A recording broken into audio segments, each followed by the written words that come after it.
కీర్తనలు 34:8 యెహోవా ఉత్తముడని రుచి చూచి తెలుసుకొనుడి, ఆయనను ఆశ్రయించిన నరుడు ధన్యుడు.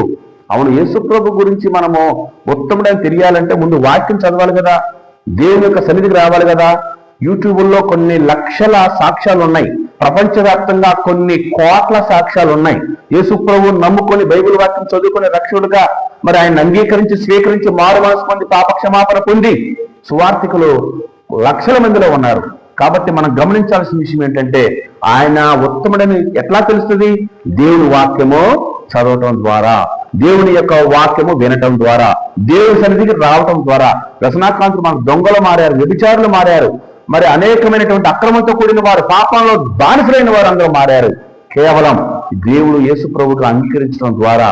కాబట్టి మనం గమనించాల్సిన విషయం ఏంటంటే ఈ యొక్క బైబిల్ చదివి మీరు ఉత్తముడని రుచి చూసి తెలుసుకొని మారు మనసు పొంది పాప క్షమాపణ పొందాలని మరి మీ ప్రేమతో మనం చేస్తున్నాను. ఎందుకంటే దేవుడు యేసు ప్రభు సర్వసృష్టికర్త, సర్వోన్నతుడు, ఆకాశ మహాకాశాల పాఠశాలని దేవుడు, ఎంతో గొప్ప దేవుడు, తన ప్రేమ స్వరూపి, ఆత్మ స్వరూపి, ఆయనే సత్యము, ఆయనే న్యాయాధిపతి, ఆయనే సర్వసైన్యాధ్యక్షుడు. అంత మహా గొప్ప దేవుని గురించి తెలుసుకోవాలి అంటే మీరు బైబిల్ చదవకుండా ఎట్లా తెలిసిద్దండి? కాబట్టి మన గృహం ఉన్నప్పుడు ఆ గృహం దస్తావేజులు చూస్తామే, అది ఎంత కొలతలో, ఎంత విస్తీర్ణమని, మరి అది ఎంత వాల్యూ అని మనం డాక్యుమెంట్ చదవకుండా కొంటామా? దేవుని వాక్యాన్ని చదవకుండా యేసు ప్రభు గురించి ఎట్లా తెలుస్తుందండి?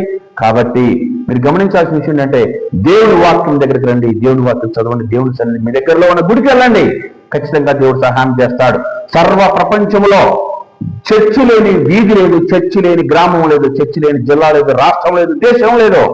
కోట్ల చర్చిలు నేడు ప్రపంచంలో ఉన్నాయి. ప్రపంచంలో అత్యధిక మంది జనాభా కలిగినటువంటి కేవలం క్రైస్తవ ఒక మార్గం మాత్రమే. యేసు ప్రభు దేవుడిగా అంగీకరించిన వారు మాత్రమే.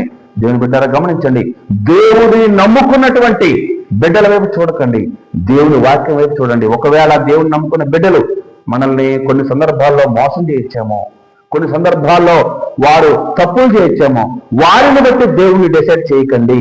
యేసు ప్రభు మరి పరిశుద్ధుడు, ఆ మహాగొప్ప దేవుడు మనల్ని పరిశుద్ధులుగా చేయటానికై మరి నరావతారిగా భూమి మీదకి వచ్చిన మహాగొప్ప దేవుడు.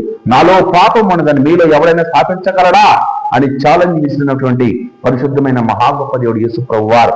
ఆయన బోధనలు, ఆయన నిత్యత్వము మనల్ని నిత్య రాజ్యంలో నడిపిస్తుంది.